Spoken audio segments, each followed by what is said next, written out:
This is a brick. I could take someone out with this.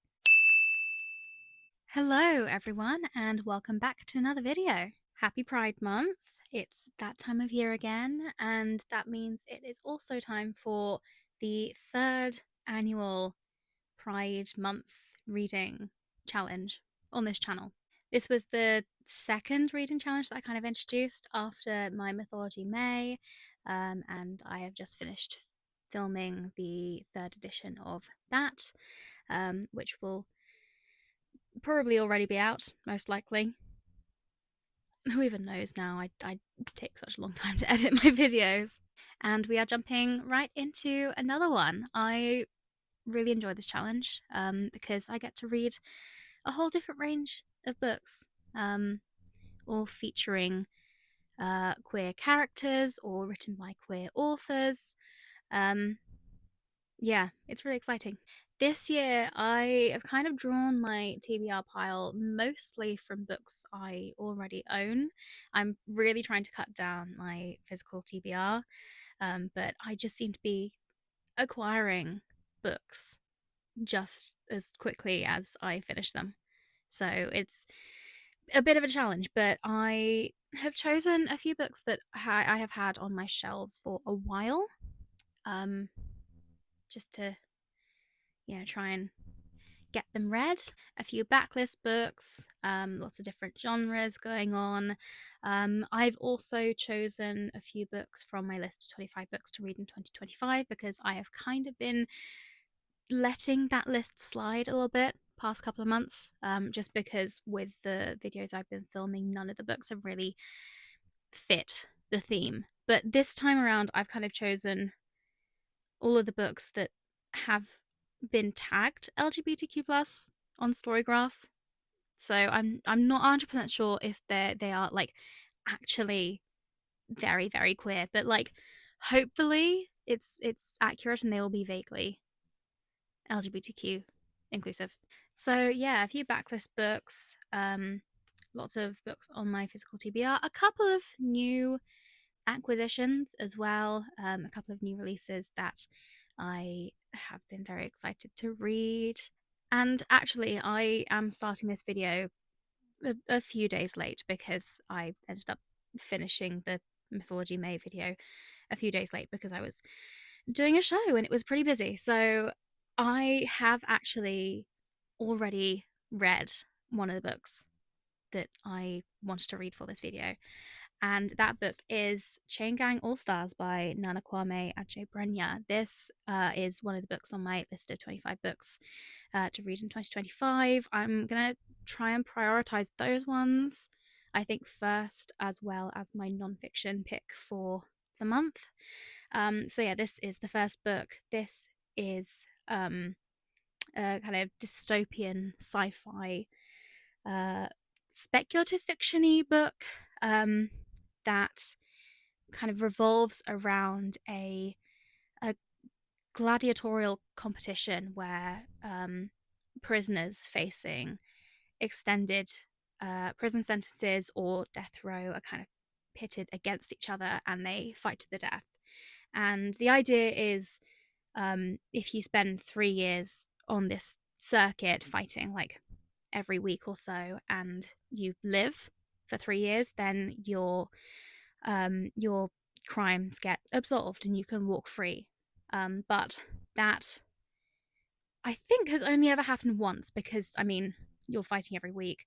Eventually, your luck will probably run out. So, we mostly follow this this person called Loretta Thurwar, who is very, very close to freedom. She only has a couple of fights left, and she is also the leader of what they call a chain, which is like a crew of criminals on this circuit who are managed by like the same prison. And she is in charge, and her kind of right hand person is like kind of a prodigy. She's like very much a rising star. She's approaching kind of the same level that Thurwar is at. Her kind of title, her stage name as it is kind of it's Hurricane Stacks, which is badass. And And as it turns out, they're in a relationship, and that is pretty wholesome. Yeah, I mean, wholesome probably isn't the right word to use, to be fair. These are like hardened criminals who have committed multiple murders, which does introduce a whole kind of moral question of like, should we sympathize with these characters? Should we feel bad for them? Should we root for them? Like, they are kind of being idolized by a lot of fans of the sport. This is a sport that is being like televised for people to pay to watch these criminals being like pitted against each other. There is a massive following of people who either idolize these people or like completely condemn them and can't wait to see them get killed off brutally. Because, like, in the end, they have all committed pretty atrocious crimes. There are a couple of characters who, they claim they're innocent, and probably are. There are a couple of characters who, committed those crimes very much in self defense, like they had a good reason to, and yet they're still in the same place as all of these awful people who have committed absolute atrocities. So it does kind of bring the moral question of like, are these people capable of redemption? Do they still deserve our sympathy, even though they have done some terrible things? Yeah, it's very interesting. The world building is fantastic. It feels so far removed from like our reality, but at the same time, there are footnotes in this book that bring up like cases from America's past, where like similar situations have cropped up, or like passages from the law of the United States where, they're relevant to like the situation that's going on.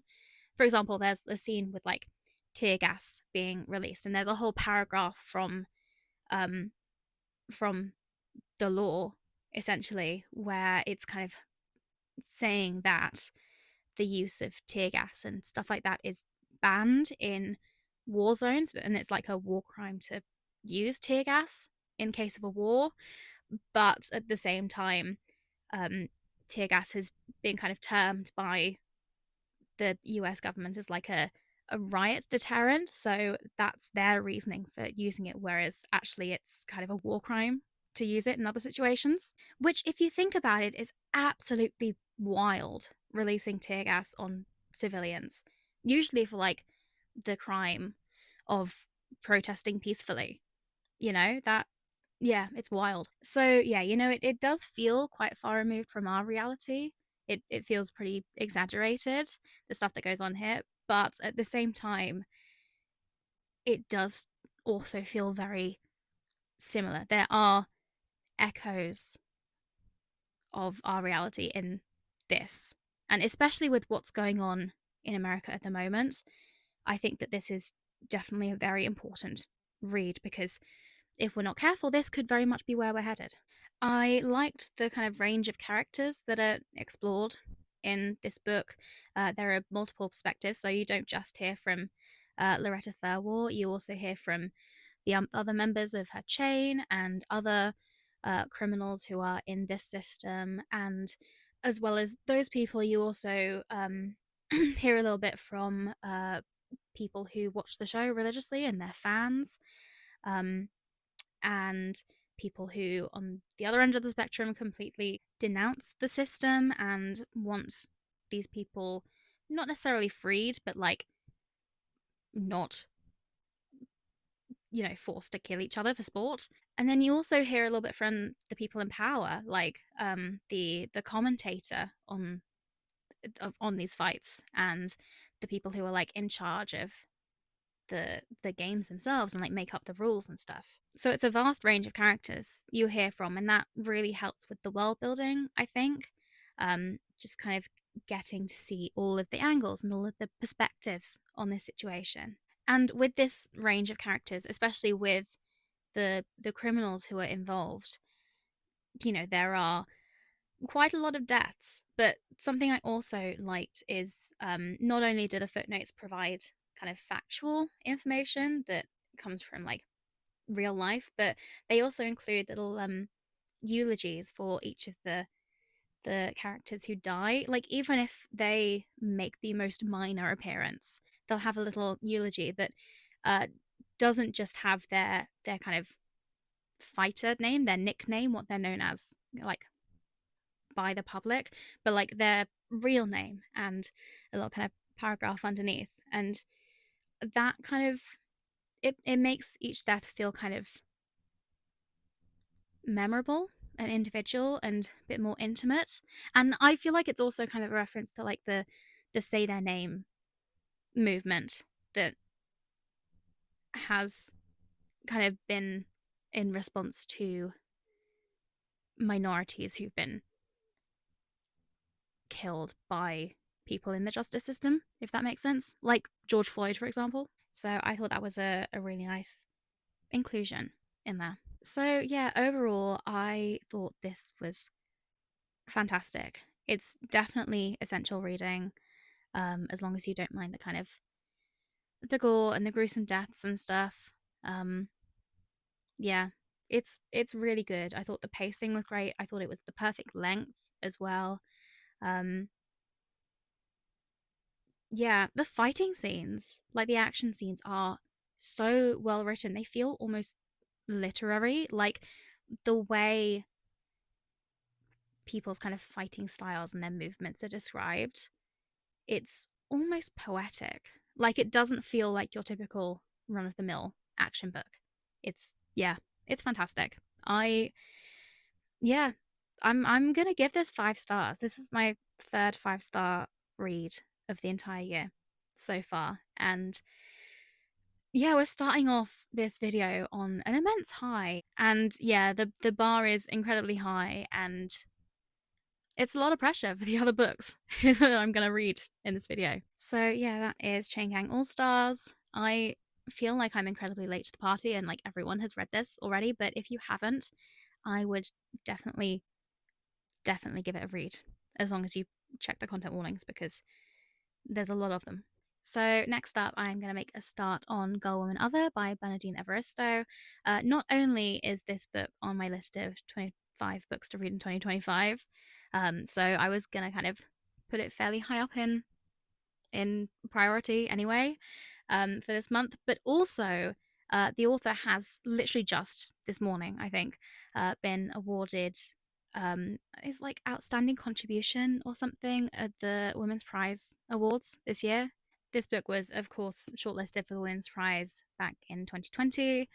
And yeah, I have heard really good things about it. Again, I'm pretty late to the party.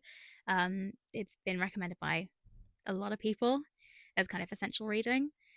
So yeah, I'm gonna make a start on it. I have pretty high expectations, and yeah. Also, that's what I'm going to read in terms of like physical books, but in terms of ebooks, in very, very exciting news, I have just been approved on NetGalley for an arc of Hot Wax, which is ML Rio's next book, which is coming out in September. The scream I scrumped when I got that email, mad. I genuinely, it was a completely long shot. I pretty much just like requested it as a joke, knowing that I wouldn't get it. The fact that I can now read it like several months before its release, oh my god. I loved If We Were Villains, genuinely one of my favorite books. And I also thought Graveyard Shift was pretty good as well. Not as good as If We Were Villains, but like the bar for that is incredibly high. So yeah, the fact that I can read another ML Rio book that is brand new. So I'm going to make a start on that as well. And yeah, I will see you at some point for an update. Hello. Yesterday I finished reading Girl, Woman, Other by Bernardine Evaristo. This is a feminist kind of contemporary literary fiction, but it's kind of, there's a little bit of historical fiction mixed in as well.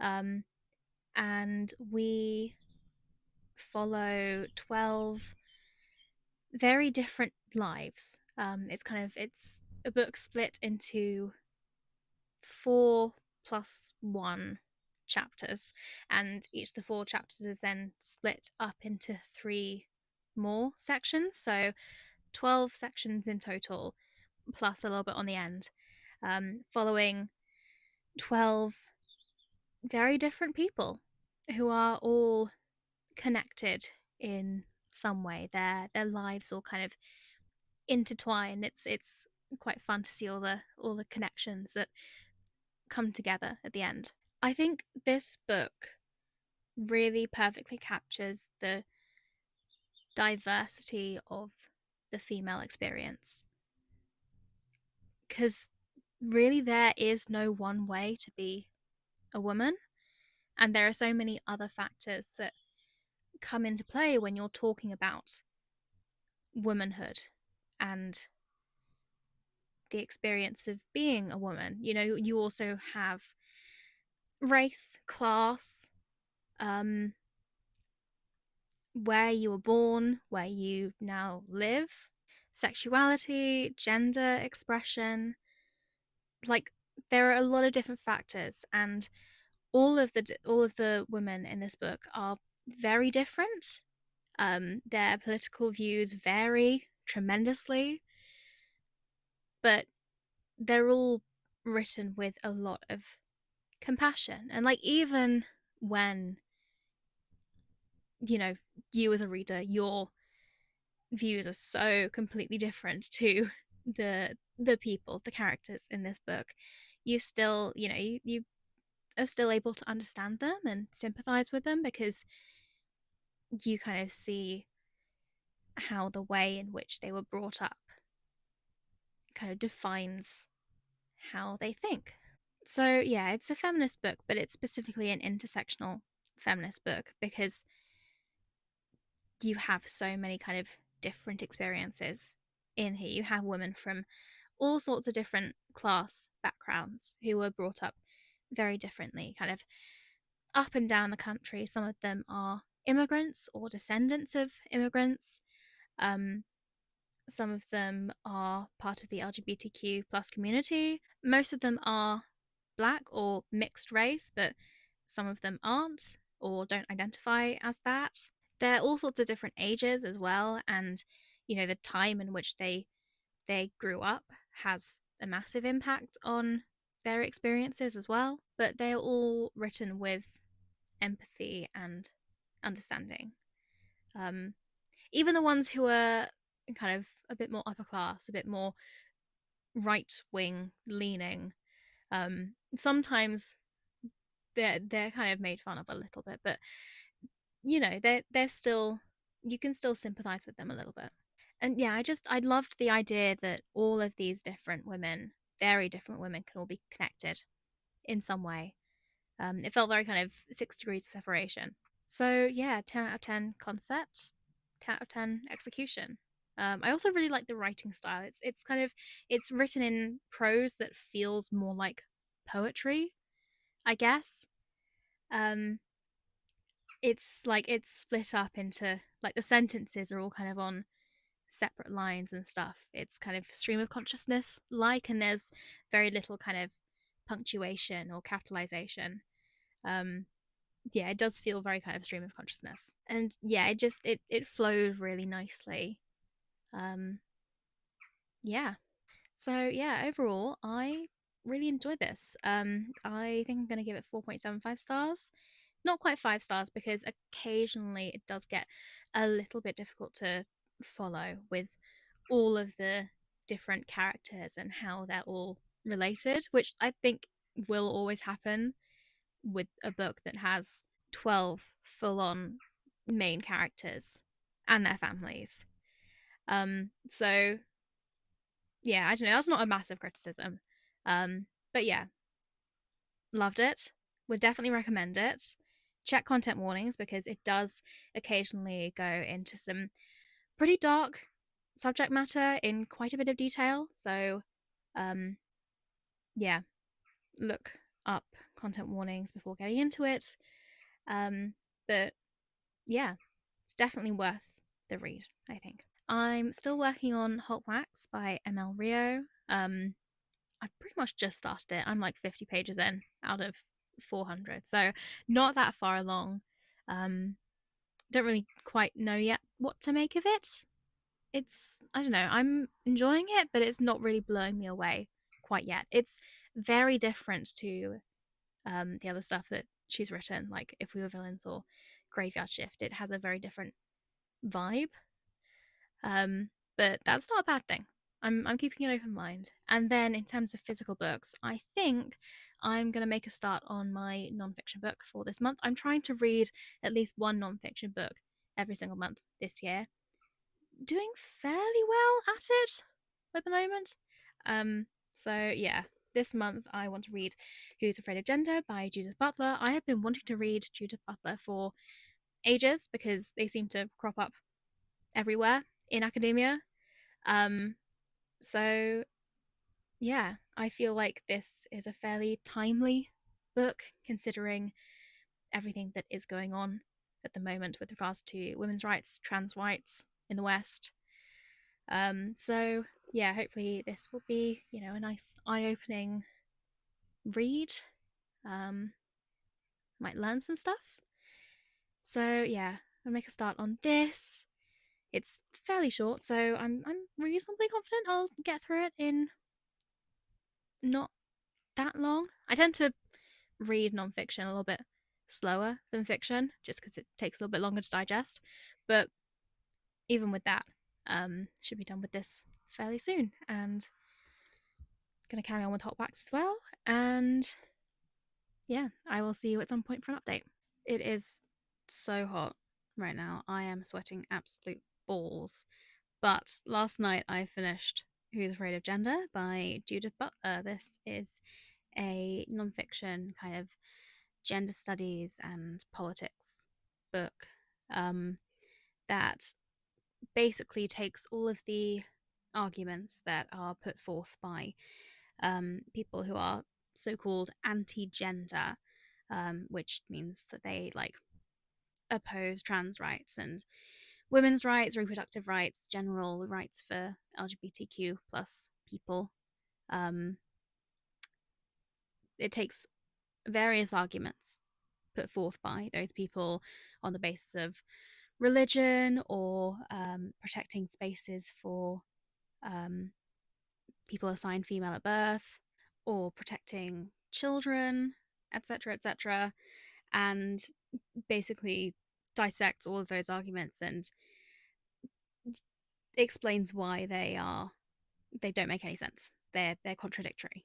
It's essentially refuting the arguments of people who oppose trans rights, but it also calls for activism to always be intersectional. For example, like how so-called feminists who exclude trans women from their feminism actually do more harm to the feminist movement because it's an issue that has been inflated so much and is causing massive divisions among feminists so that we can no longer band together to defeat the real enemy, which is, of course, the patriarchy. It's about how trans people are being scapegoated for all of the world's issues because they are already a marginalized group, and it's just even easier to blame everything on them. That's why trans rights have become such a contested topic in political debates over the last few years, when actually trans people make up such a small percentage of the population that, they're not actually causing any issues at all. And yet they're the ones who are suffering because of it. And it also calls for all activism to be intersectional because every single marginalized group's struggles are so intertwined with each other because everything is rooted in politics and social pressure and religion, specifically Western religion and colonialism. Everything is it comes down to colonialism. And we have to be in this fight for equal rights together because as soon as the people in power have stopped coming for trans people's rights, they are going to start coming for reproductive rights and women's rights in general, and marriage equality and immigrant rights and rights of people of color, which, we have already seen starting to happen in the West, in, places like the US, and even right here in the UK, that has started to happen. This book was released, I think, early last year, and it has already managed to predict some of the things that have happened in politics as recently as like the last couple of months. So, yeah, if you are looking for a book to radicalize you or radicalize you further than you already are, then this is definitely the one for you. It's relatively accessible. It does sometimes get into like technical language of like socialism and anthropology and stuff, which kind of made me zone out a little bit. But for the most part, I did understand pretty much everything that they were saying in this book. There are chapters that focus on kind of different aspects of the gender debate, like religion and what the situation is in the States and what the situation is in the UK, and how it all kind of comes down to colonialism and language and translation. Um, if you're going to read anything from this book, I would definitely recommend at least reading the chapter on British turfism, just for the way that Judith Butler completely destroys J.K. Rowling's arguments against trans people. Like, it is a monumental, iconic takedown. So, yeah, that is this book, Who's Afraid of Gender by Judith Butler. Definitely worth the read. Go and read it and then argue with your transphobic relatives. So, I have a few options. Next, I'm going away for the weekend, going up to Durham. Gonna have a moosh around, visit a couple of bookshops.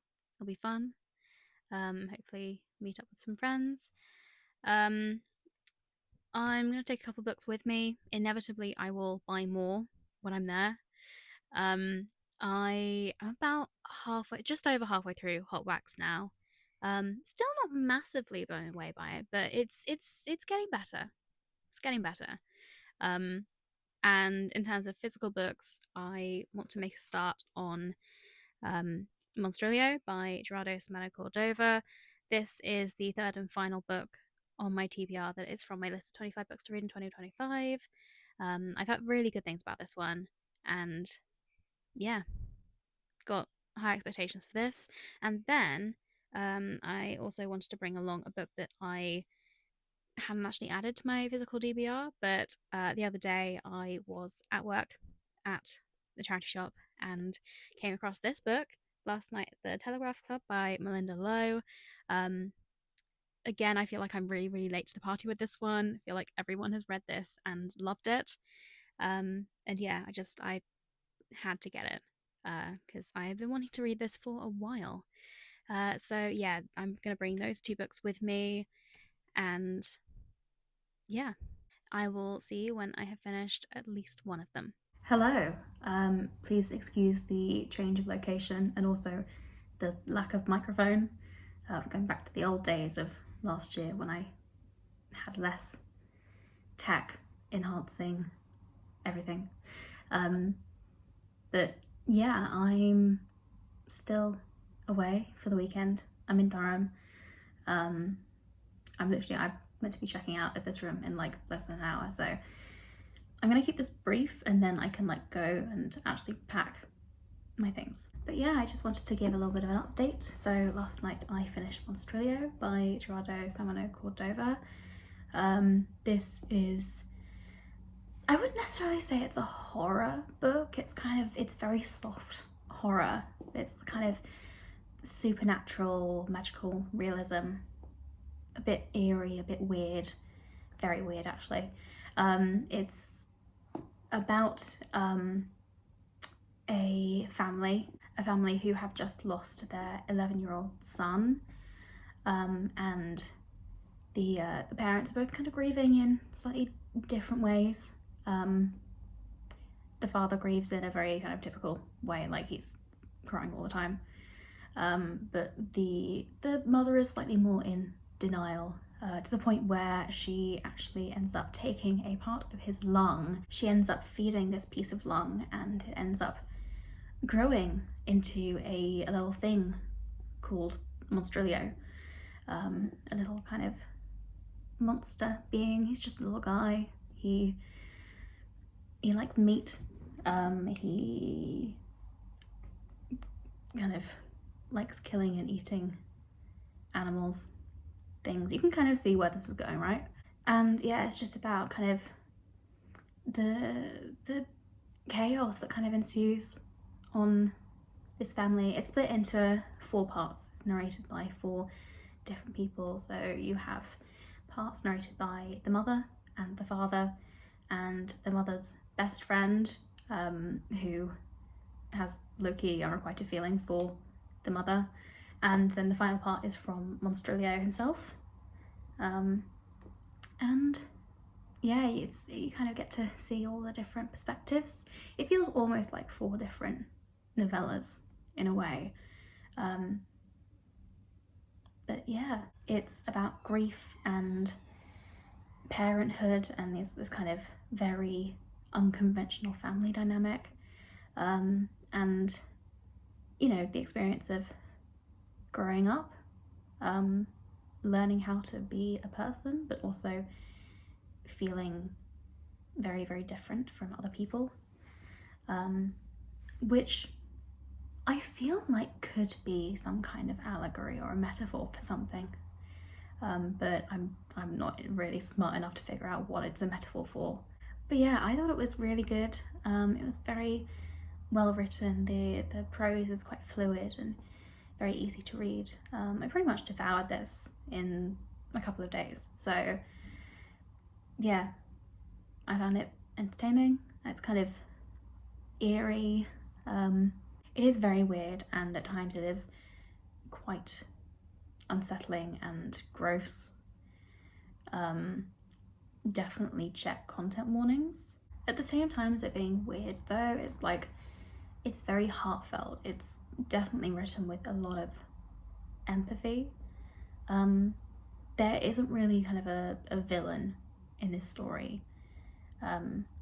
All 4 kind of major characters who have sections in this book from their point of view are, you know, they're just kind of doing what they think is best.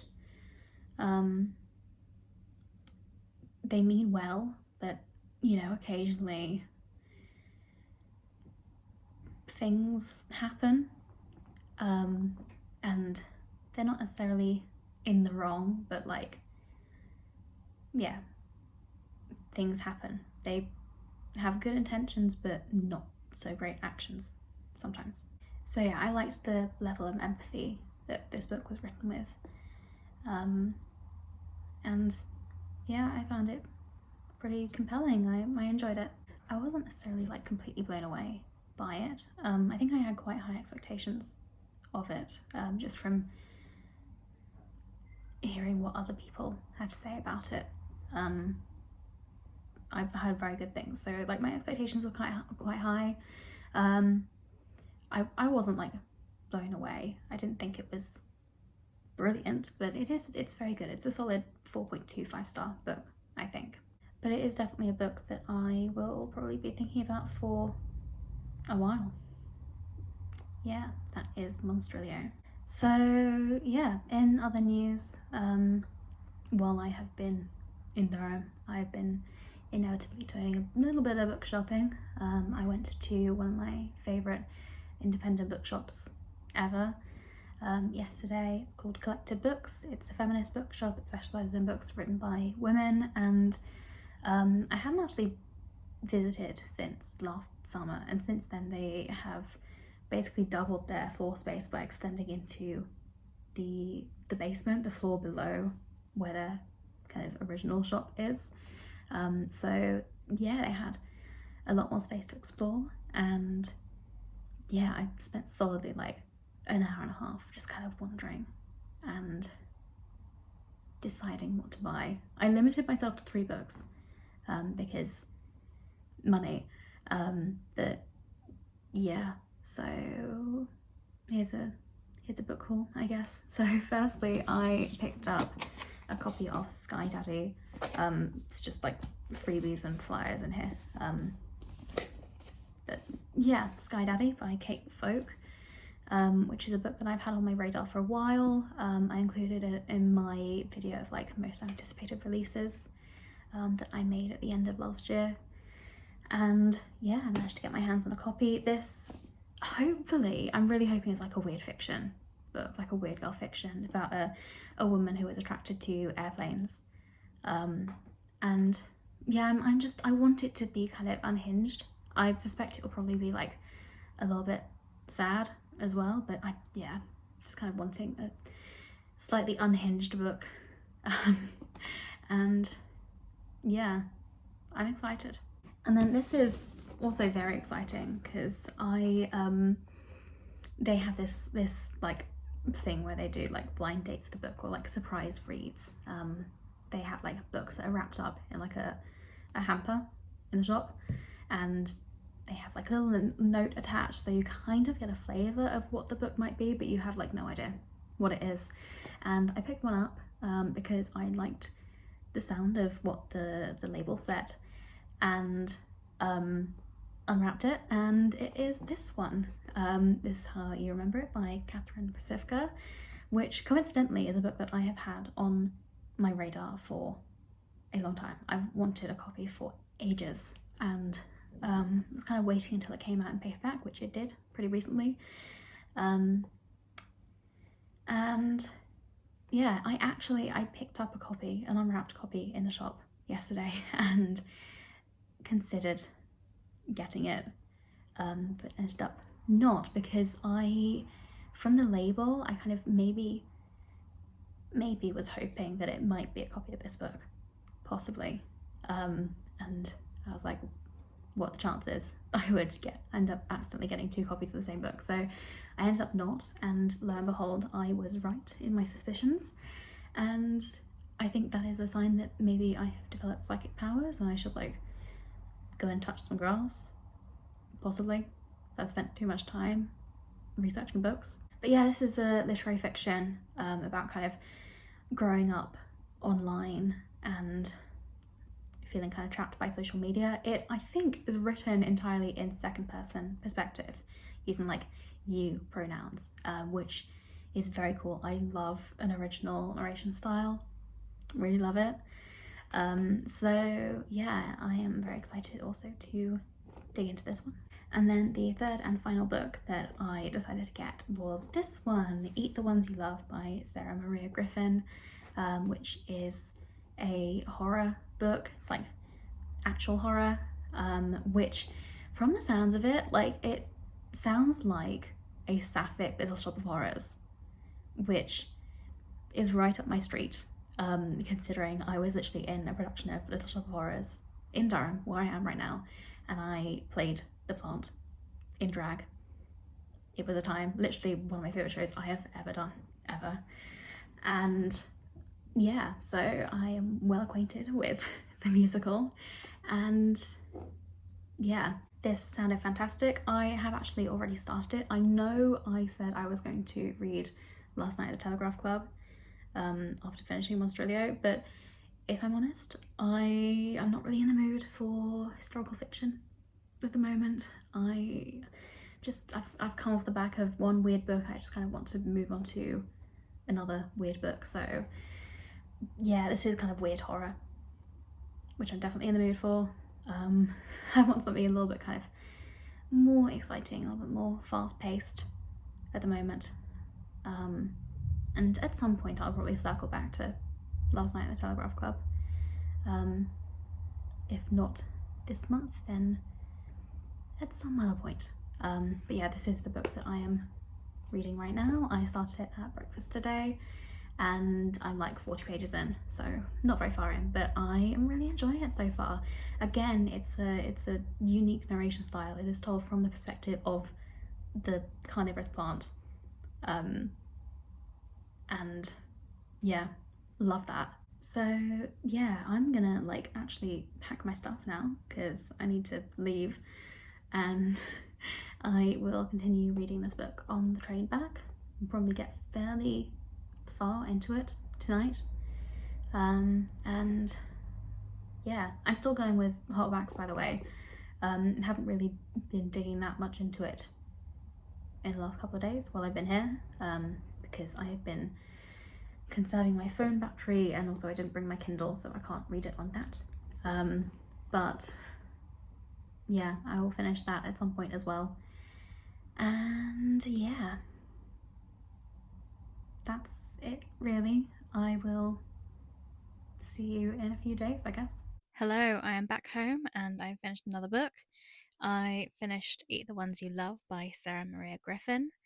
I read most of this on the train home, and then I finished it yesterday. And yeah, this is it's a horror book. Um, yeah, I know I said last time it was like sapphic Little Shop of Horrors, which is basically what it is. It's kind of Little Shop of Horrors meets You, the Netflix series. Um, and yeah, basically it follows a woman called Shell who she's just gone through a kind of big breakup, lost quite a few of her friends, feeling a little bit despondent. Comes across a help needed sign at a flower shop in a kind of dilapidated, condemned, closing down shopping center in suburban hell. Um, this book is set in Ireland and it's kind of set in kind of the suburban outskirts of Dublin. Um, and this shopping center is like falling apart a little bit. It's very eerie. And when she goes inside the flower shop to inquire after a vacancy, she meets another woman called Neve, who is like beautiful. Shella is instantly very much attracted to her. Um, and yeah, they start getting close. Um, but there is another being in that shopping center that also is watching the two of them. And that is the orchid that um, sits in the middle of the shopping center in this kind of greenhouse area that Neve has been caring for since it was like a seedling. And it is very attached to Neve and also Shell eventually. And yeah, it kind of it watches and it has a plan that it wants to orchestrate, and yeah, the plot plots from there. So yeah, I found this really fun. It was exactly what I was looking for in the book. Um, it had kind of messy characters who don't really know what they're doing. It's got a pretty sinister antagonist who always seems to be one step ahead. I really liked the parts of the book that were narrated by the plant itself. It's kind of about half of it is told from the perspective of the plant. And I think that was really cool. I love a unique narration style. And yeah, this was very fun because it's kind of this omniscient being, pretty much, who knows everything about Neve and subsequently everything about Shell. And yeah, is kind of using them for its own goals. That's why I kind of compared it to Netflix's You, because I feel like the plant is kind of giving Joe Goldberg in its obsession with Neve. It's like very possessive over her, and just wants to be with her. It's pretty sinister, and you kind of get the feeling over the course of the book that this plant is powerful. Like there's not really any stopping it. So yeah, that was really fun to read. I also just loved the setting as well. It really captured the the kind of weird, eerie atmosphere of suburbia, and those old shopping centers that are kind of dilapidated and closing down because the high street is dead. Everyone shops online, and yeah, this shopping center is, well, it's condemned. It's going to be torn down, um, and these people who work there are just kind of clinging on to the end because like a lot of them have worked there since they were teenagers, and like there is a sense of nostalgia to that, but it's kind of a time capsule in a way. It's kind of trapped in like the 90s aesthetic, just with a couple more vape shops opening. It's got a very kind of liminal space, backrooms kind of feel to it, which I thought was it came across really well in this book. It just added to the creepiness. I will say I would have loved the ending to have been kind of more drawn out and more climactic. Um yeah, it seems like, you know, that this the plant is so powerful, there's like not much stopping it, and then suddenly the whole thing is over in the matter of like a couple of pages. And yeah, I just kind of I wish that it had played more into like the plant horror and the body horror that we see earlier on in the book. There are some great scenes with like body horror and like plants growing over people's skin and like people being swallowed up by the plant. It's that I enjoy reading about that, and I wish that had come into it a little bit more in the final scenes in a way. Um so yeah, the ending felt a little bit anticlimactic. Overall, I did really enjoy it. I did have a great time with it. I definitely recommend if you are into kind of creepy, weird plant stuff. Yeah. So that is Eat the Ones You Love by Sarah Maria Griffin. I'm still working on Hot Wax. It's still going. It feels like the book is kind of low-key endless at this point. Even though like I'm probably like three-quarters of the way through. So there is light at the end of this tunnel. Um yeah. Not really blown away by it much. Like it's fine. I'm just maybe a little bit bored. It's quite a slow paced book, so yeah, working on that. That will probably be the next book that I end up finishing. I think I'll just have to knuckle down and read the rest of it now.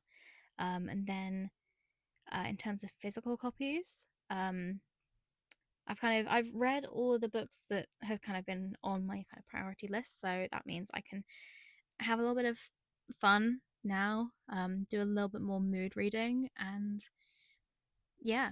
So I'm probably gonna pick up this book. Yeah, yeah. This is The Survivor Wants to Die at the End by Adam Silvera. This is the third book in the Deathcast universe, and it's also the third one chronologically.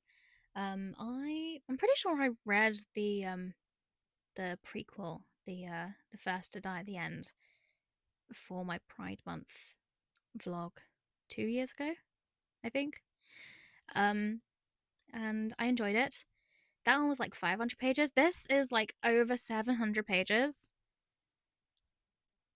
It is anything ever that serious for a young adult book? That is what. What do you even have to say? This is like almost as long as A Little Life. And if you saw my Little Life reading vlog that I did a few months ago, you will know how much I suffered.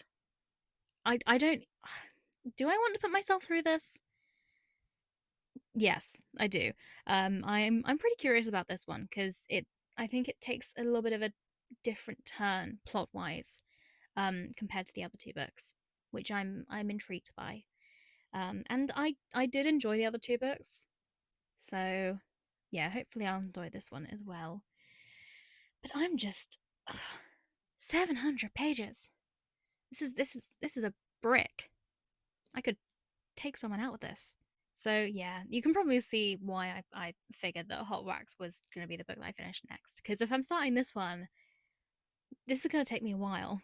So I better get started, and I will see you at some point for an update. Hello, how are we?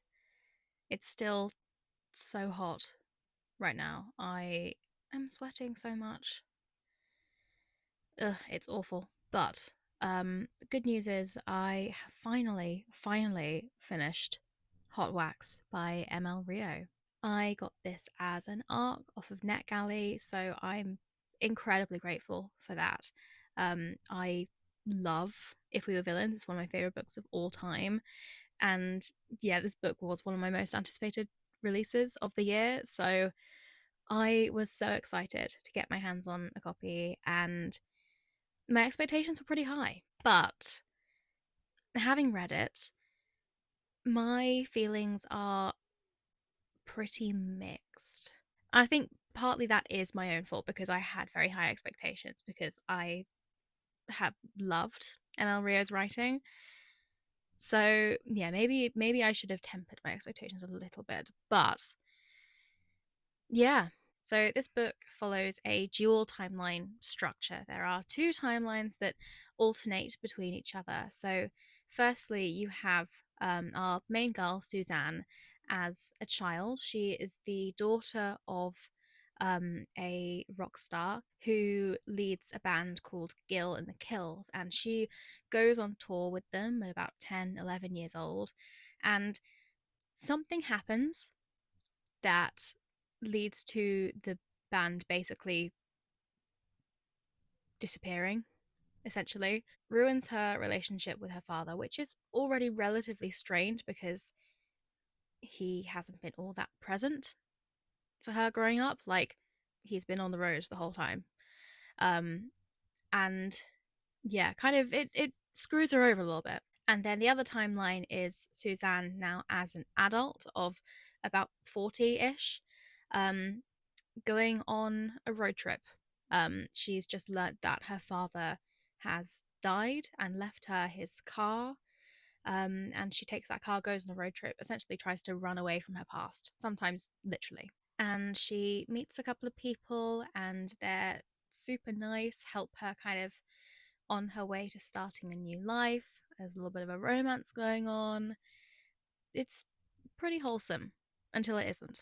So let's talk about the good stuff. Firstly, the writing. I really enjoyed the prose itself. It was relatively introspective. You get a lot of insight into Suzanne's character, both as a child and as an adult. They are quite different from each other because the passage of time, but they're still deep down the same person. You do see these kind of parallels between her younger self and her older self. The writing is very atmospheric, especially in those road trip scenes with Suzanne and her companions driving through the desert. You really do get this feeling of like it being really hot and dry and almost suffocating. I really enjoyed that. And I think you do get a general sense of like the messiness of the rock and roll scene as well, and kind of the flashback chapters. With all of the mess and these characters being so flawed, but also looking at it through the eyes of a 10, 11-year old girl who doesn't understand just how cruel the world can be, just how evil some people can be, but also how people can have relatively good intentions, but still mess up and cause massive destruction. It's only really at the end that I realized just how old the adults in those flashback scenes are. Like you get to the very end and it mentions the age of one of the characters being like 25 or something, and you're like, wow. Because obviously, like, Suzanne is a child, so she automatically assumes that everyone who is older than her, everyone who is an adult, is like a fully grown adult. But like these people are basically still kids, and that is why they are so messy and make such bad decisions. Like that kind of took me aback a little bit in a good way. Definitely, it was just kind of a revelation of like, wow, damn, these people are young, and that is why they are the way they are. However, and this is a pretty big but, and I cannot lie. Um, I struggled to get into the book, like the whole way through. I just I struggled with it. I think like the pacing was very slow, which made for some lovely prose, as I've said, but it just the slow pacing doesn't suit the kind of the fast paced nature of the rock and roll lifestyle. everything kind of felt like it was moving in slow motion when actually,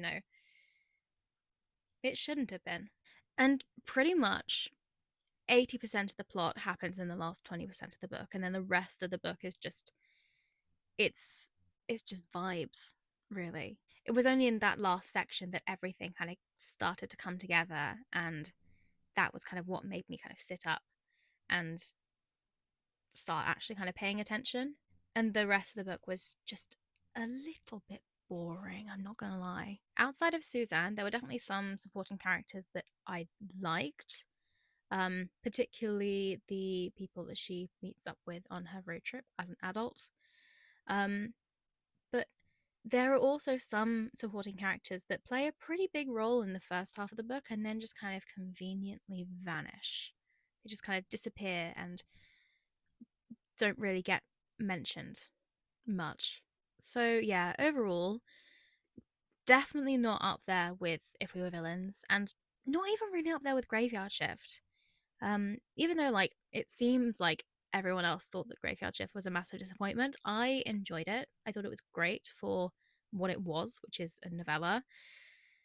But yeah, this felt like, I wouldn't necessarily say a disappointment because I still appreciated it. But I just wish that the pacing was a little bit faster. I just wish it kind of was able to pull me in a bit more because it never really did that. So yeah, in the wise words of Abby Lee Miller, it was good. I'm waiting for it to be great. It, I'm pretty sure it comes out in September. And I do think it's still worth reading if you enjoy ML Rio's writing style because the writing style is still there. But don't go into it expecting another If We Were Villains because it's not that. So yeah, that was Hot Wax by ML Rio. I think I'm going to give it 3.5 stars, which is still a decent rating because it's a decent book, but yeah, didn't particularly grab me. It's not really one that I'm going to be thinking about for a while. So, next up, I have already made a little bit of a start on The Survivor Wants to Die at the End by Adam Silvera. Um, I would show it to you. I would have it here, but I took it downstairs and it's so big and so heavy that I don't want to pick it back up again. So, yeah, I'm like 20 pages in so far. And honestly, I feel like I should have reread the other books because there are references to other characters from those books that I just kind of have forgotten. Um, and I had to just like go back into my brain and be like, hang on, who is this person? Um, so yeah, probably I feel like you probably could read it without having read the other books, but you wouldn't fully be able to appreciate all of the references and stuff. And there would be just like these random names being mentioned and be like, who is that? Why is that important? Um, so yeah, it's gonna be interesting reading it, not quite remembering the other books, but I'm doing okay so far. And yeah, I will see you at some point um, when I have finished, whenever that is. It's a hefty book, and the writing is quite small, so I am a little bit nervous. We'll just have to see. Hello. In a shocking turn of events, I actually have two books to talk about today. Because not only did I finish a book yesterday, but I read an entire other book today.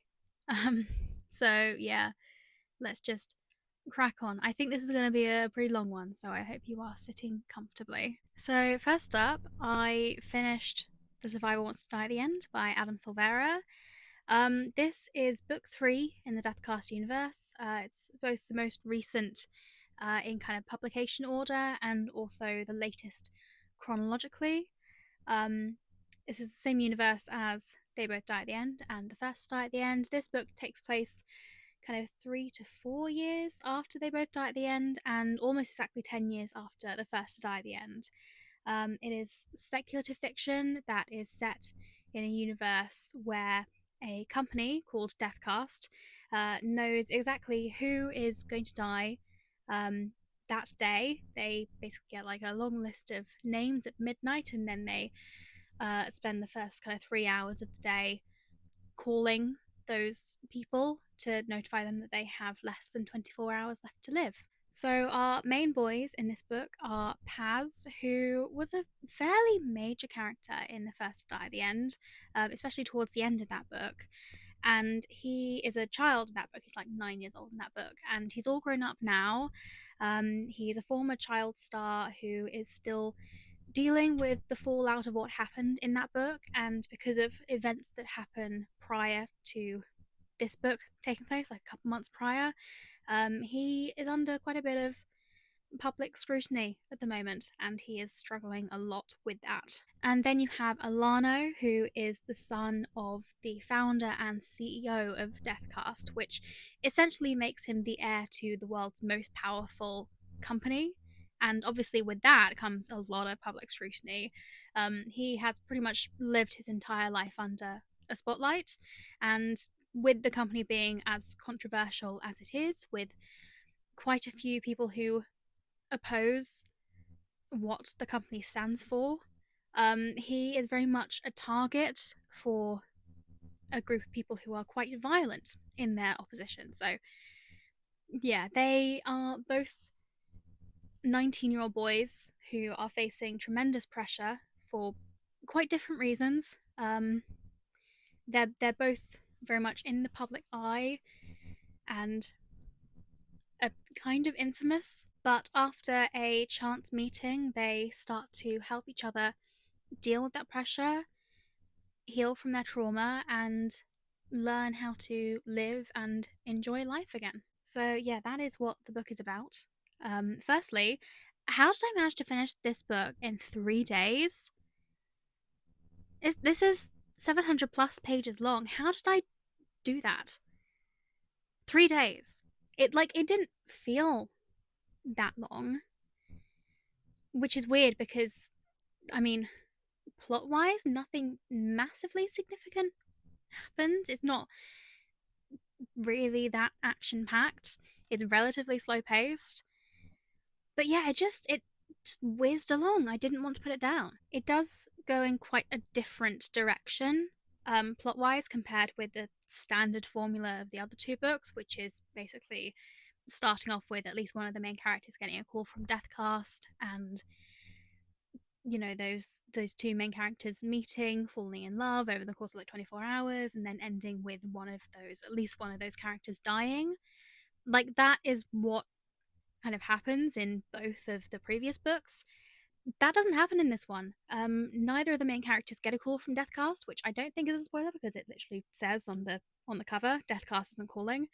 So yeah, it goes in a pretty different direction, which I think is a much needed change, because otherwise I feel like if it followed the same kind of standard formula, I would just feel like I was reading the exact same book over and over. And, I don't really want to read a 700-page replica of a 300 and something page original book, which is what They Both Die at the End is.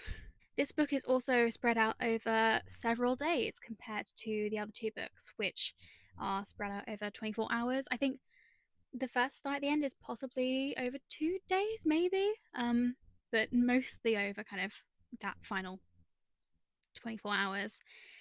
But this one is spread out over several days, which honestly I think is the best thing to happen to it, because it means that this book avoids quite a large criticism that the other two books face, and that is that the love story feels very insta lovey.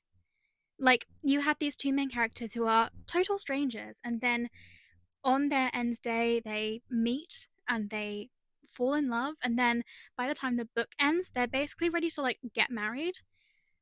If only at least one of them didn't die. And yeah, that feels a little bit unrealistic. I know the entire concept is kind of unrealistic, like the whole they're about to die and it's their last chance at love. Like, it's meant to be vaguely unrealistic, but like, I don't know, it still feels quite insta lovey. Whereas this book is very much a slow burn. Like, the main characters don't meet for literally 200 pages. They don't meet until 200 pages into this book, and then the rest of the book, the other 500 pages, are spent with those two main characters just pining for each other. There is so much pining in this book. Paz and Alano do actually end up having quite a lot of chemistry in this book, and I think that's helped by the fact that there's a real focus on them wanting to be friends first before trying to pursue or explore anything romantic. Because like neither of them are really in the right headspace to just jump right into a romantic relationship, which not only helps with their chemistry, but it's also just generally a really healthy thing to do, I think. If you couldn't already tell from the title, this book does explore some pretty heavy topics surrounding mental health and self harm and suicide. And those topics are discussed in a pretty mature and empathetic way, especially because, this is a young adult book, which might well be a reader's introduction to mental disorders like borderline personality disorder, which is what Paz gets diagnosed with in this book.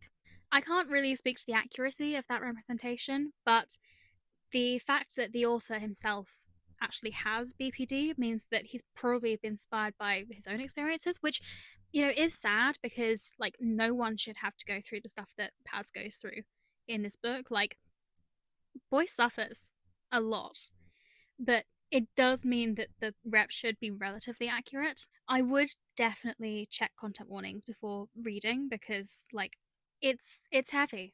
It gets heavy. And this book does make those content warnings very clear as well. There is I think it says on the blurb that this book isn't um suitable for like younger readers, or it may contain stuff that readers might find disturbing or distressing. And there is a whole page at the very beginning that outlines the content warnings, which is really reassuring. I can see how the book might be difficult to read for some people, but on the other hand, I think it might make other people feel very valid in their experiences and feel like they're not alone. Like Adam Silvera himself has said, I think in the acknowledgements of this one, that he wishes he had a book like this growing up to tell him that like suffering from mental illnesses is nothing to be ashamed of. So hopefully it might validate other readers and even prompt them to maybe reach out for help if they're struggling, which would be great. I do have a couple of criticisms. One of those criticisms is extremely petty and probably unjustified, but the other one I think is very valid. I'm going to start off with the petty one. Okay, there are too many dates in this book. There are so many dates included. So, for example, rather than just kind of vaguely saying such and such an event happened mid February last year, this book will say this event happened on Saturday, February 16th, 2019. And that will happen for every single date, for every single event that is mentioned in this book, even the insignificant ones. And, like, there is a valid reason for this that is revealed towards the end of the book. But, like, do we really have to get through 600 full pages of Tuesday, April the 26th, 2016 before that is explained to us? Like, yes, there is a reason for it, but before I knew that reason, it like honestly felt like the author was just trying to increase his word count even further. Which, like, for a 700-page young adult novel is wild. Yes, I know this is a really petty and subjective criticism, but for me, it did just low key really annoy me. Okay, and now for what I think is a really valid criticism, and we are about to get into deep spoiler territory because this criticism concerns literally the last chapter in the book. So if you haven't read the book, please skip this part. I will leave a timestamp here where it's safe to skip to. Please skip it because the book is still worth reading despite what I'm about to say. I don't want to spoil it for you, so go and skip it. Have you skipped yet? Have you gone? Last chance. Okay, so as those of you who have stayed, who have read the book, will know, towards the end of the book, it's revealed that Alano has a condition called hypothymesia, which means that he has a really detailed memory of pretty much his entire life. And that does explain the overuse of dates because he can remember exactly when events happened and like what day of the week it was. So, yes, I did say there was a valid reason for the overuse of dates, and that is that. Still annoyed me, but still. Okay, so like my actual criticism for this is in the final chapter, Alana reveals that not only does he remember his entire life, but that entire life also includes him being in the womb and overhearing his parents talking about the Deathcast secret. In the womb. Like, what? Okay, let me get this straight. We are talking about an unborn child, a baby, a fetus, if you will, that can overhear, comprehend, and remember what someone is saying from the womb. Like, when I read that, I actually had to put the book down, just burst out laughing because that is the most batshit ridiculous thing that I've ever heard. And then I actually went and Googled hypothymesia to find out if that is actually possible. And spoiler alert, it's not. So I did Google it, and this is what came up from a relatively quick Google search. Most reported cases of hypothymesia involve people who have a very vivid memory of their lives from around 10 to 14 years old onwards. There is one case where a person claims to remember everything from 12 days old onwards, which in itself is like kind of wild because that is still a baby we're talking about. I couldn't find anything about people claiming to remember actually being in the womb, which now that I'm thinking about it is low key horrifying. Like, imagine remembering being born. Traumatic. It's really weird because there are aspects of the condition that aren't portrayed accurately in this book, like the memories being so vivid sometimes that it can cause actual physical pain, which is something that Alano suffers with in this book. But yeah, the whole thing about like remembering stuff from in the womb, like, I think that was just a step too far, just for like the purposes of a plot twist at the very end. I just I have no more words to say really other than just what the fuck. Like, it literally took me right out the story because I was just like, what? Anyway, that's all I'm going to say about that. Rant over. It's safe to come back now, guys. Yeah, overall, the reading experience was really positive, despite my issues, which are either really petty or literally they concern the very final page of the book. And I'm not going to let that ruin my enjoyment of this book because honestly, I thought that this was the strongest book in the series yet. I really enjoyed it. And I'm not going to let the final page ruin that. And it also looks like there is going to be a direct sequel to this book that is already in the works. I think called No One Knows Who Dies at the End or something like that, which again is a bit of a mouthful. Not too much of a mouthful as the survivor wants to die at the end. Um, but yeah, that is quite exciting. Because I definitely want to kind of see what happens next in Paz and Alano's story. It does end on a little bit of a cliffhanger. So yeah, I'm looking forward to reading that. Um, Overall, I think probably 4.25 stars for this book. It was good. Definitely worth reading. Would absolutely recommend reading the other two books before this one because this has some major spoilers for both books. Um, but yeah, really good.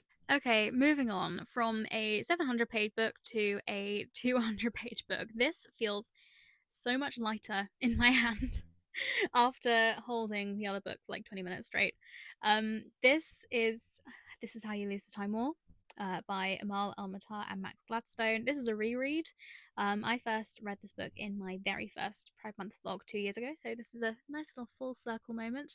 I have talked about this book at length several times on this channel already, so I'm going to keep it relatively brief. I say that, but I probably will continue to talk for like 15 minutes. So, yeah, if you do want a full review of this book, check out my 2023 Pride Month reading vlog or my best books of 2023 video.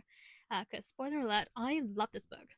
This is a sci fi novella featuring an enemies to lovers romance between two rival agents on either side of a multiversal war. I know. basically the job of these two agents is to travel through different strands of the multiverse and introduce minute changes that can influence the future to benefit their respective sides.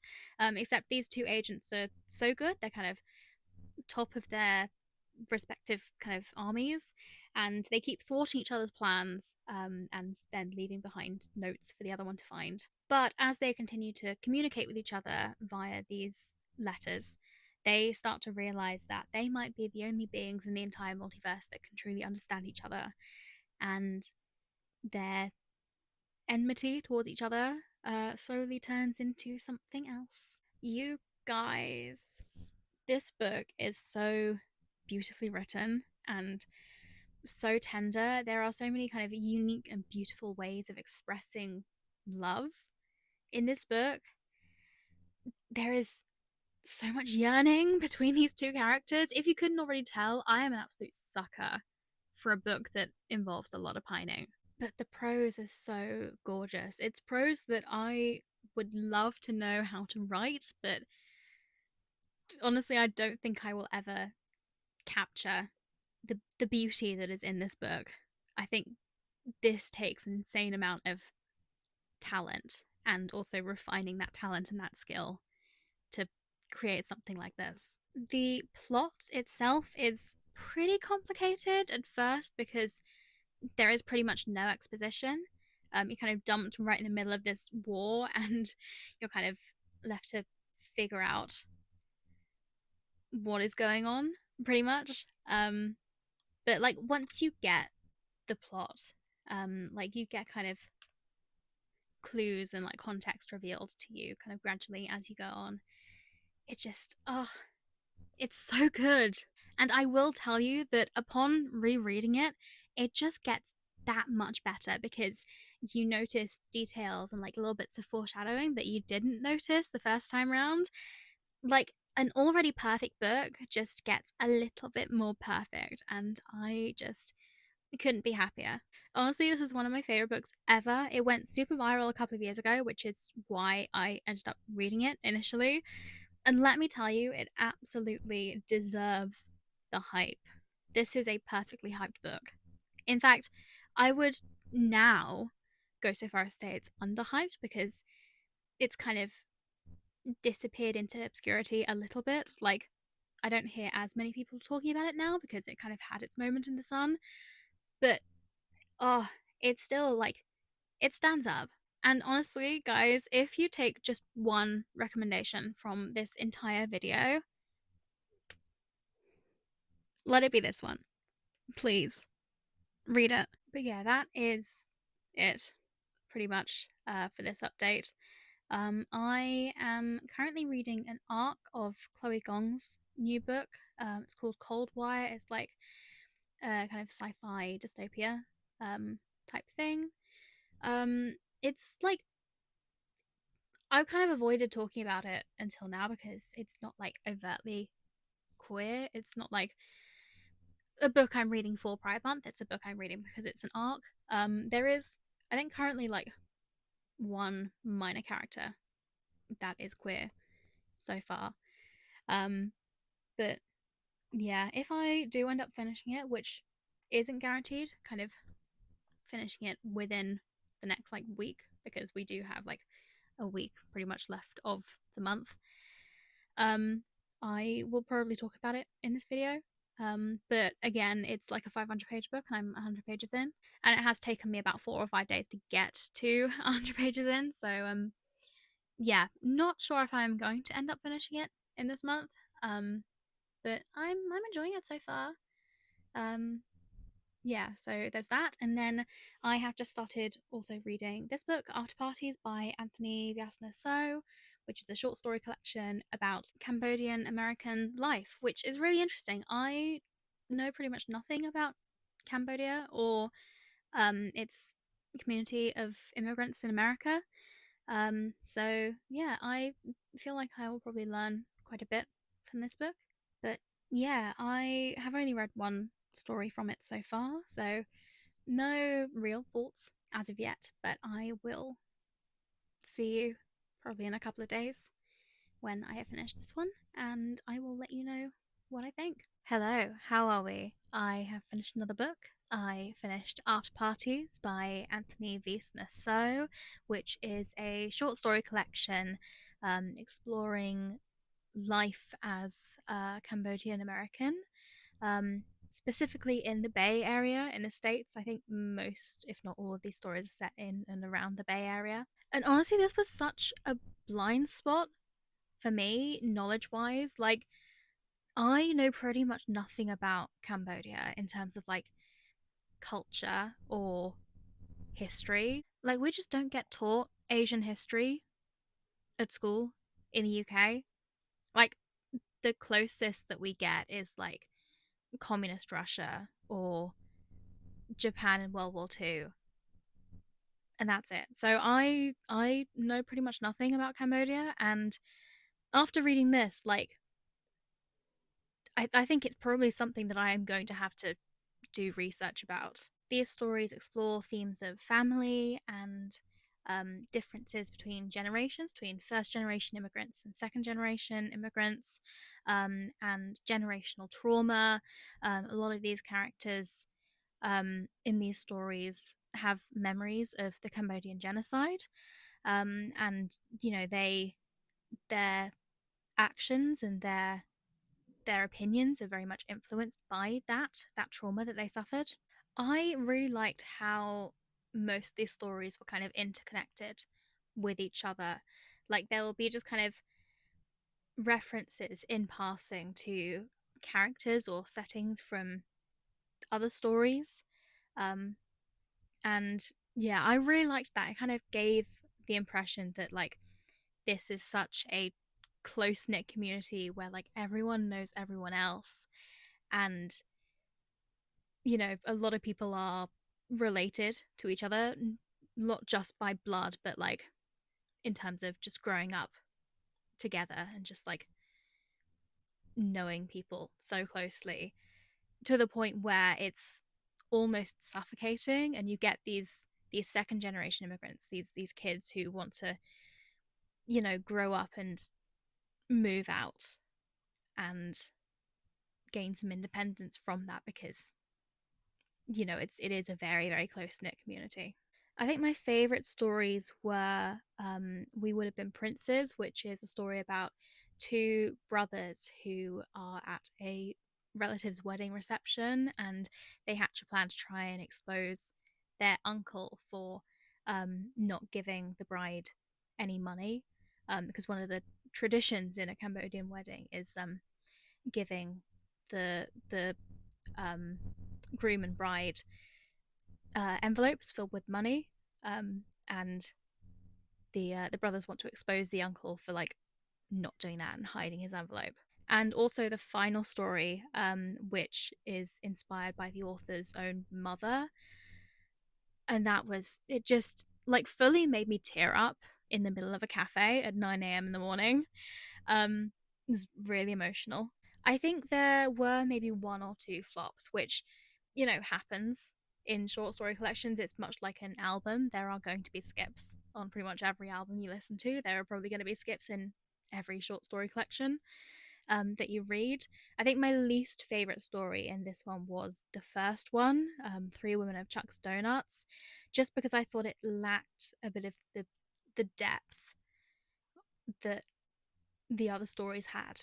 But thankfully, the book improved as it got on. The stories just got better. Overall, I really liked this book. I think I'm going to give it a solid 4 stars. Thought it was eye opening and a really kind of colorful and vivid glimpse into a community that I didn't really have any idea existed, which is really cool. After finishing this book, I just happened to look the author up on Google just to see what else he'd written. And tragically, he died before this book had even been published. This is his debut book, and he passed in 2020. This book was published in 2021, which he was 28, which is so young when he should have gone on to have a long and celebrated career in writing. He was such a talent, and Yeah, it's really sad. I am definitely gonna check out his book of essays, which was also published posthumously. Um, but yeah, it's a real shame that we're not gonna have any more stories like this by this author in the future. It is sad. So yeah, that was After Parties by Anthony Wiesner. So I would definitely recommend, especially if, like me, you don't actually know much about Cambodia or the Cambodian American immigrant community. We only have a few more days left of this month, so I don't know how much more I'm going to be able to read. I'm still going with Coldwire. There have been a few more queer characters introduced, which is very cool. So yeah, definitely counts for this video. And if I do end up finishing it in this month, then I will probably talk about it. Um, Not looking likely though, because I'm less than halfway through the book and we have like 4 days left.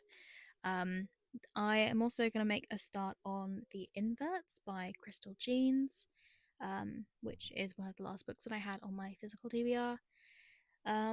This is historical fiction. I'm hoping it's like comedy ish. I think set in like the 1920s. Yeah, 1920s jazz age, which is actually an area of like historical fiction that I am kind of interested in reading. Cause like Great Gatsby and all that. Um, so yeah, I've literally heard nothing about this book. I picked it up at work a few months ago because I thought it looked interesting. So yeah, not really sure what to expect from it, but I'm gonna make a start, and yeah, this might be the last book that I finish before the end of the month. So I will see you at some point, either at the end of the month or before it. Who knows?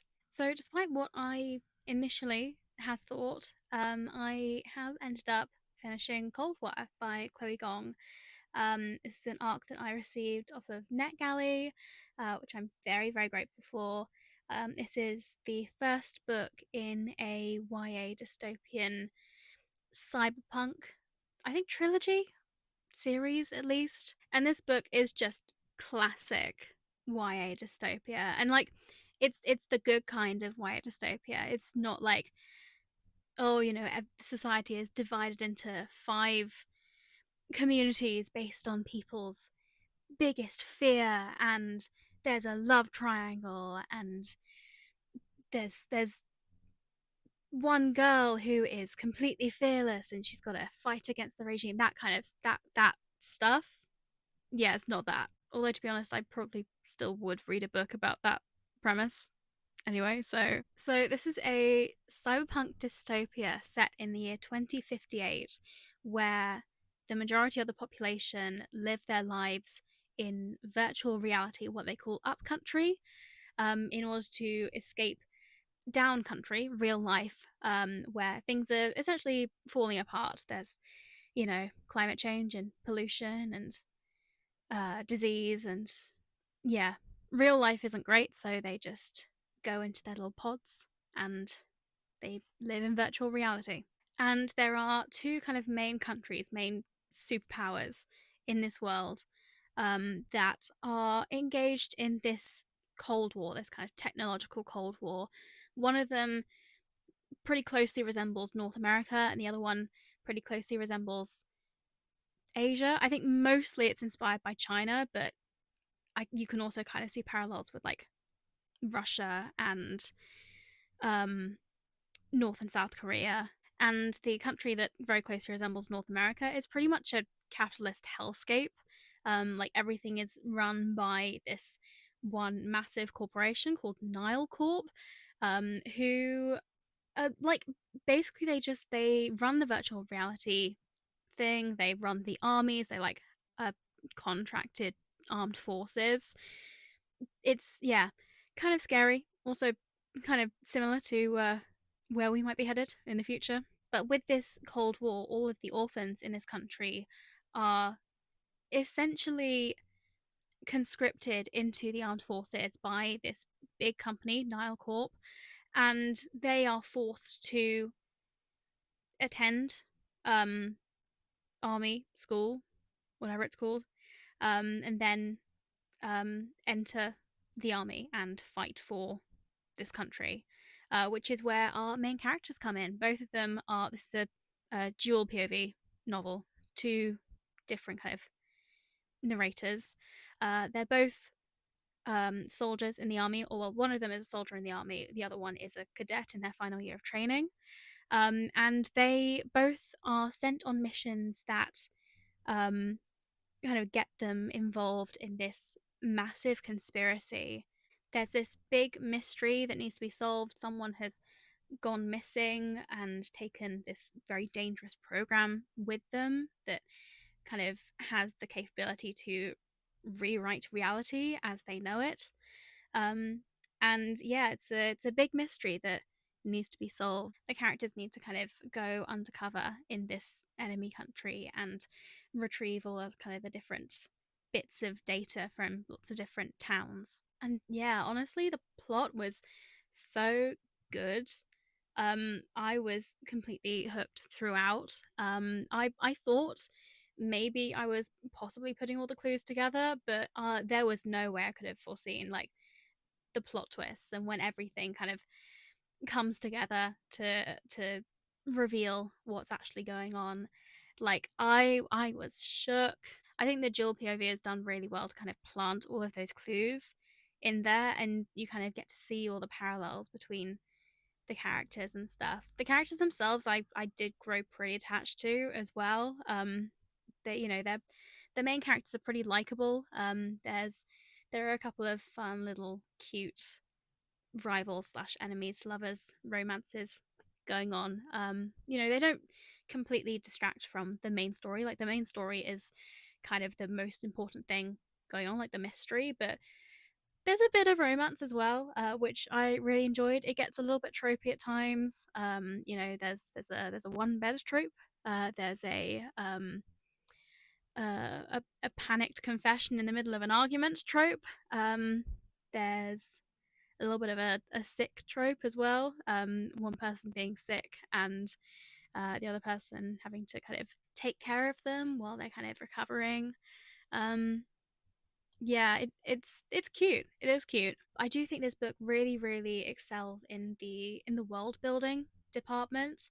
Like the setting is so vivid. You do get to see kind of all aspects of the society. Kind of one narrator, like one part of the story takes place pretty much entirely up country, and then the other part takes place down country. So you do get to see kind of both sides of what's going on. Like the up country is kind of it's very lively and everything looks kind of utopian, but there is a lot of corruption under the surface. And then the down country, like everything is very much falling apart. So yeah, it's very interesting. You get to see kind of both sides of the coin. And this setting and this world building was also used to kind of critique stuff like capitalism and censorship and racism and all of these political issues, which that's what dystopia is meant to do, and this book does it so well. It's not just like superficial dystopia just for the aesthetic of it all. It is like proper dystopia with meaning. It's giving Hunger Games. It does remind me very much of the Legend trilogy by Marie Lu. It's got kind of very similar vibes to that. So if you're a fan of that, then I would definitely recommend checking this out. I honestly I grew very attached to some of the characters that like it got to the end and I was like, oh my god, I don't actually know if I'm gonna be able to handle what's gonna happen to any of these characters. It was tense moment. Stakes were really high, lots of twists, and I'm gonna need that sequel like right now, please. This book hasn't even come out, and like I need to read the sequel right now. I guarantee that like by the time I get to read book two, I will have forgotten everything that happens in this book. Which I mean, it just means I have to reread it, which isn't really a bad thing. But yeah, it's very cool. The book comes out in November, I'm pretty sure, which it's ages away. And the fact that I am not going to be able to talk to anyone about this book for that long, yeah, that's sad. It's a great book, a great start to what is going to be a fantastic series, and yeah, I really enjoyed it. There were definitely some questions that I still have that were left unanswered by the end of the book, some kind of slightly confusing bits, but I mean, I trust that those things are going to be explained in the sequel. So, I don't have a big problem with it. I think a solid 4.5 stars. I think it's like it's a really strong introduction to the series. And honestly, I think I'm just gonna have to check out more of Chloe Gong's work. She's an author that hasn't really been on my radar that much before, but I'm definitely gonna have to read some more of her books because I definitely vibe with her writing style and her world building and stuff and her characters. So yeah, that was Coldwire, and I didn't expect to finish it this month, considering how kind of slowly I was reading and digesting the first bit. Um, which is fine. I was quite enjoying kind of taking my time with it, but like as the plot picked up, I didn't want to put it down. So yeah, I just kind of I knuckled down and yeah, I finished it. So this is actually the last day of June. So I really should be finishing this challenge here, but I'm I think just over halfway reading the inverts. Um I have like maybe 150 pages left, so I'm pretty confident I will finish that book. If not later today, then definitely tomorrow. So I'm still going to count it in this challenge. Um so yeah, I will probably see you tomorrow for kind of a final update with it. So yeah, see you then. Hello again. Hi. Welcome to this last segment of this video. We are officially in July, which means that this challenge is pretty much over. But I still managed to finish off one more book before the end. And that book is The Inverts by Crystal Jeans. I didn't think I would finish this by the end of the month, but I actually ended up reading like 300 pages of it on the last day, um, which is kind of wild. um, yeah, I just like I spent the entire day on the sofa reading and not doing much else. So yeah, did that. I'm gonna keep this relatively brief because even though the heat wave has kind of somewhat broken, like there was a lot of rain last night and it is quite cloudy outside, it is still incredibly humid. So I'm still sweating my face off here. So I'm gonna get through this fairly quickly so that I can go back downstairs and like sit in front of a fan for like hours. But yeah, this is The Inverts. It is historical fiction. Um, it follows two main characters, Bart and Bettina, who are childhood best friends. They kind of grew up together. They're on each other's same wavelength. They share one brain cell, pretty much. And this book follows them kind of from the 1920s, the early 1920s, as they grow up, come to terms with their sexualities because they are both very gay, um, decide to enter into a lavender marriage, while also, engaging in their own very gay activities as well. Um, and yeah, it follows them through the ups and downs of married life, into the 30s, um, kind of through what their careers are going through, and into the 40s as well, into wartime Britain. So yeah, this wasn't quite the kind of 1920s jazz age book that I was expecting. Um, and the fact that it did end up in wartime Britain was kind of a turn off for me because I really am not a fan of wartime historical fiction. It's just not something I'm interested in. But overall, I did find this pretty fun, pretty entertaining. Um, both Bart and Bettina are very messy and pretty unlikable. Like, they come from quite wealthy upper class Southern English backgrounds, and are quite snobby as a result. Um, but they're still kind of a little bit endearing as well. They're just they're vaguely sympathetic characters. Um, it's kind of like watching a reality TV show. Like, you kind of know objectively these people are kind of terrible, but you do still feel for them at some points. I did really like the exploration of queer friendship and queer communities in this book. Um, like, the 1920s in Europe was, I wouldn't say like really really gay, but it was kind of gay. There were gay communities around. Um, I only really know that from having read After Sappho by Selby Wynne Schwartz, which is about lesbians in the 1920s. Um, but yeah, there are a lot of gay people in this book. I also found the writing style in general kind of entertaining. It's written in a very kind of unapologetic and frank and almost crude way. It doesn't really sugarcoat anything. There are so many different bodily functions talked about in this book. The amount of times I read the word fart,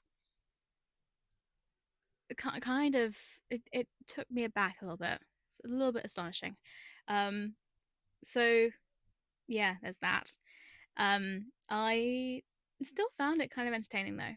I think had this been like a simple kind of character driven book that was about these gay people living their lives in the early 20th century, I would have really enjoyed it. Um, but I think my expectations of what the book was going to be was different to what it actually was. And I think that's kind of the fault of the blurb, because the blurb says, um, cigarettes, champagne, and sex turn to scandal, betrayal, and murder. Emphasis on the murder. I was very much expecting a murder to happen. And that is also reinforced in the prologue as well. There is talk of a murder. But yeah, I was kind of waiting and waiting for this murder to happen. It doesn't actually happen until like the final 10 pages of the book. And it was kind of anticlimactic. Like, it happened and then it was over. And that was it. Um and it was, I don't know, it was kind of building up all this tension and stuff, and it just ended up feeling a little bit unnecessary. It kind of felt like it was just kind of put in just for the purposes of having some kind of shocking thing happen in the third act, rather than it actually having a decent purpose narratively. I guess it was almost as if the author had like forgotten to include a plot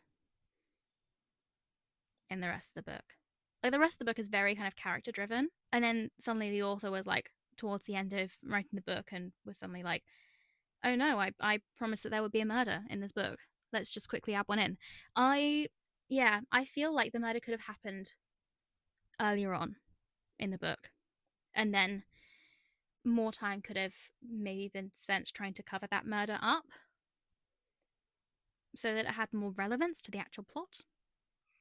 You know, it could have been like a proper inciting incident.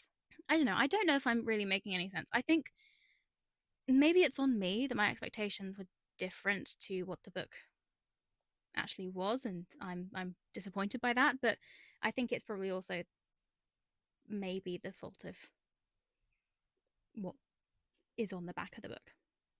Possibly. I don't know. I felt like it was a kind of unnecessary plot point to have at the very end of the book. But maybe that's just me. Maybe that's just me. Anyway, overall, I still found it a fun book to read. I did whiz through it. I found it pretty easy to read. Um, Yeah, it was entertaining.